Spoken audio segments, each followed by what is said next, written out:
Thank you.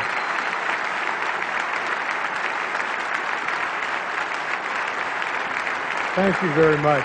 Thank you.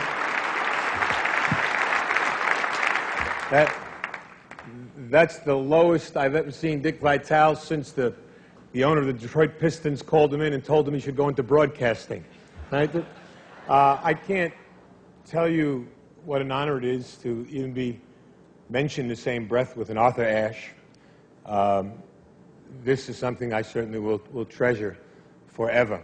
But as was said on the tape, I don't have one of those things going to cue cards, so I'm going to speak longer than anybody else has spoken tonight. That's the way it goes. Time is very precious to me. I don't know how much I have left, and I have some things that I would like to say. Hopefully, at the end, I'll have something that will be important to other people, too. But I can't help it. Now when I'm fighting cancer, everybody knows that. And people ask me all the time about how you go through your life and how's your day. And nothing has changed for me. As Dick said, I'm a very emotional, passionate man. I can't help it. That's being the son of Rocco and Angelina Valvano. That just comes with the territory. Right? We hug, we kiss, we love. And when people say to me, how do you get through life or each day, it's the same thing. To me, there are three things we all should do every day. If we do this every day of our life, you're going to have, what a wonderful, number one is laugh.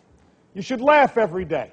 Number two is think. You should spend some time in thought. And number three is you should have your emotions moved to tears. Could be happiness or joy. But think about it. If you laugh, you think, and you cry, that's a full day. That's a heck of a day. You do that 7 days a week, you're going to have something special. And so, I can't help.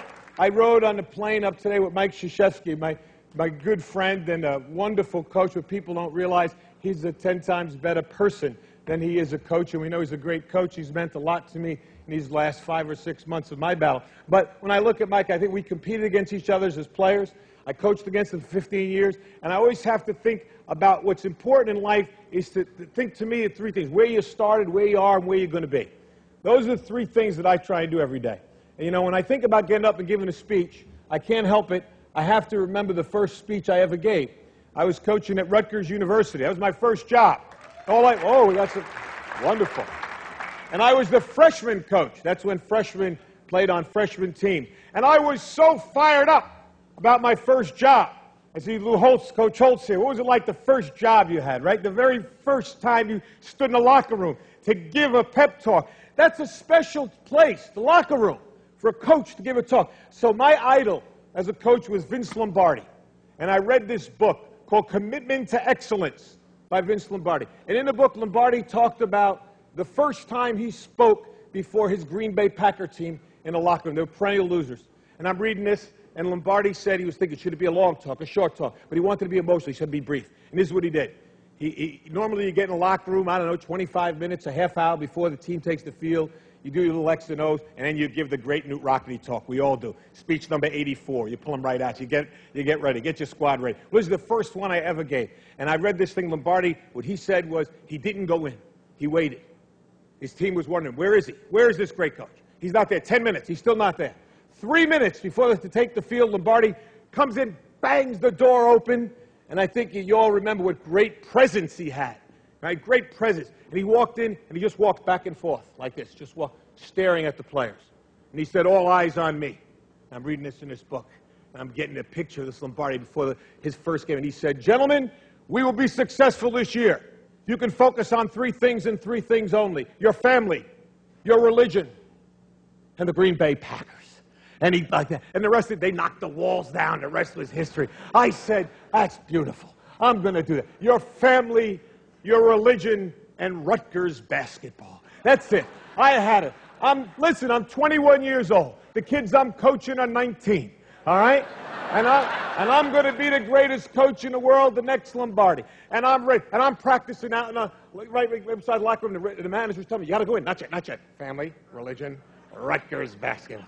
All eyes on me. I got it. And now finally he said, 3 minutes. I said, fine. True story. I go to knock the doors open, just like Lombardi. Boom! It didn't open.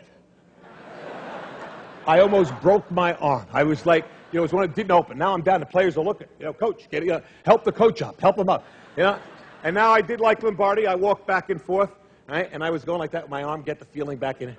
And finally I said, gentlemen, all eyes on me. These kids wanted to play. They're 19. Let's go. I said, gentlemen, we'll be successful this year if you can focus on 3 things and 3 things only. They said, yeah. I said, your family, your religion, and the Green Bay Packers, I told them. I did that. I remember that.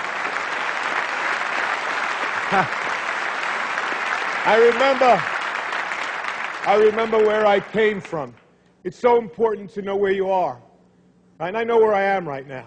How do you go from where you are to where you want to be?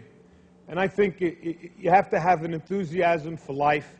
You have to have a dream, a goal, and you have to be willing to work for it. I talked about my family. My family is so important. People think I have courage. The courage of my family is my wife, Pam, my 3 daughters here, Nicole, Jamie, Leanne, my mom, who is right here, too. And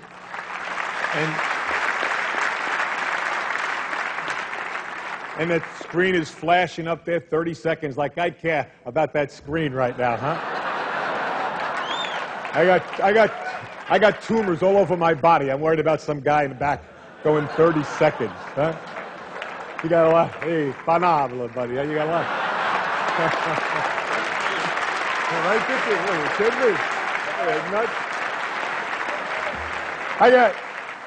I just got one last thing. I urge all of you,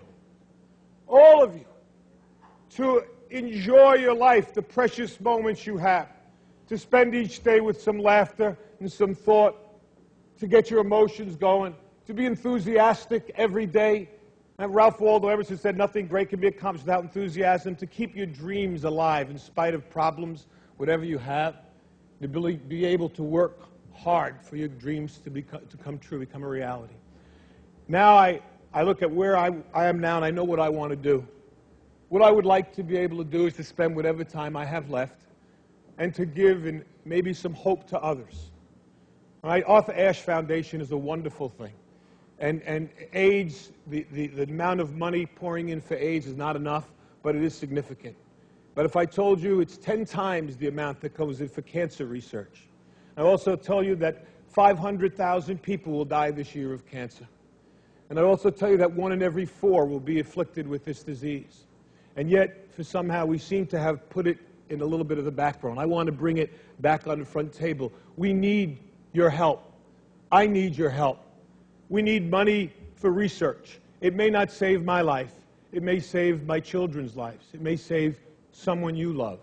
And it's very important. And ESPN has been so kind to support me in this endeavor and allow me to announce tonight that with ESPN's support, which means what? Their money and their dollars, that they're helping me, we are starting the Jimmy V Foundation for Cancer Research.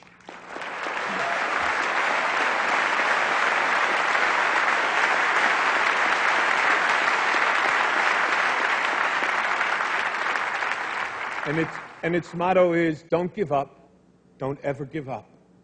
And that's what I'm going to try to do. Every minute that I have left, I will thank God for the day and the moment I have. And if you see me, smile and maybe give me a hug, because that's important to me too. But try, if you can, to support, whether it's AIDS or the Cancer Foundation, so that someone else might survive, might prosper, and might actually be cured of this dreaded disease.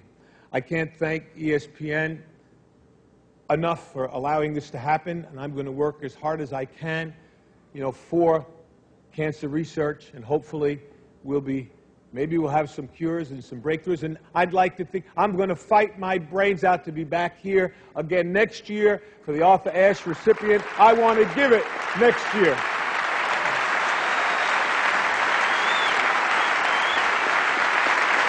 I know I've got to go. I've got to go, and I've got one last thing. I've said it before, and I'm going to say it again. Cancer can take away all my physical abilities. It cannot touch my mind, it cannot touch my heart, and it cannot touch my soul. And those 3 things are going to carry on forever. I thank you, and God bless you all.